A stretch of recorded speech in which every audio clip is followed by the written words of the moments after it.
Culture is not soft power. Culture is often described as soft power. That phrase is misleading. Culture is not soft. It is structural. Culture shapes how nations remember their past, how economies grow, how identities survive conquest, and how power reproduces itself across generations. Today, cultural industries contribute more than 3% of global GDP and over 6% of global employment, outperforming sectors like telecommunications and automotive manufacturing in many regions. Yet while some countries extract long-term value from culture, others steadily lose it. This video explores how culture functions as a system by comparing Japan's cultural governance model with African and UNESCO case studies, and asks a difficult question.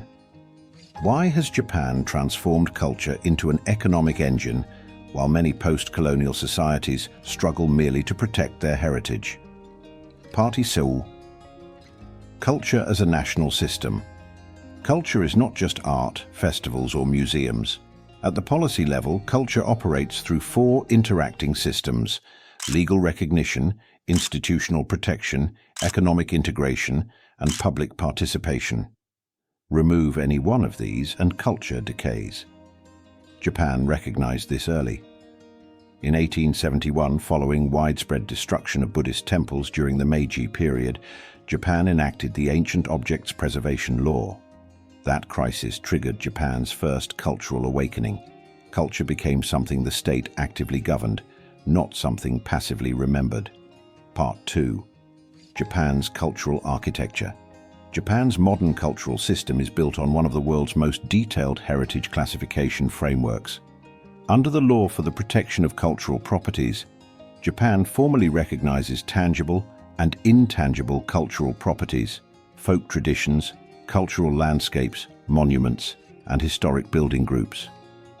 By 2014, Japan had designated over 13,000 important cultural properties, including 1,089 national treasures. But Japan's success was never about numbers. It protected process, not just product, recognizing living practitioners, craft lineages, and skills as national assets. Part 3. From preservation to profit. Japan made a move many countries still resist. It integrated culture into industrial policy. Anime, manga, fashion, gaming, cuisine, and design were treated not as entertainment, but as export infrastructure. By the early 2010s, Japan's cultural industries were generating tens of billions of dollars annually, while shaping global perceptions of Japanese identity. In the United States, cultural industries account for nearly 25% of GDP, outperforming aviation and agriculture combined. Culture is not decoration, it is economic gravity. Part 4.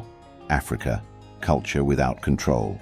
Africa's situation is structurally different and historically violent. During colonialism, hundreds of thousands of cultural objects were removed through systematic looting. Today, over 90% of sub-Saharan Africa's material heritage remains outside the continent. Repatriation is not simply about objects, it is about sovereignty. Without control over cultural property, nations lose control over narrative, tourism revenue, education, and intergenerational transmission. Part 5. UNESCO and its limits. UNESCO's 2003 Convention on Intangible Cultural Heritage aimed to protect living traditions. But ratification without implementation achieves nothing. Tanzania ratified the convention in 2011. More than a decade later, it has no national inventory, no UNESCO inscriptions. This failure is not cultural, it is institutional. Paper laws do not protect living culture. Culture is infrastructure. Culture is not a luxury, it is infrastructure. It determines who owns history, who profits from identity, and who controls memory. Japan proved that when culture is governed seriously, it becomes power. Africa's challenge is not cultural poverty, but institutional neglect. Culture does not disappear overnight,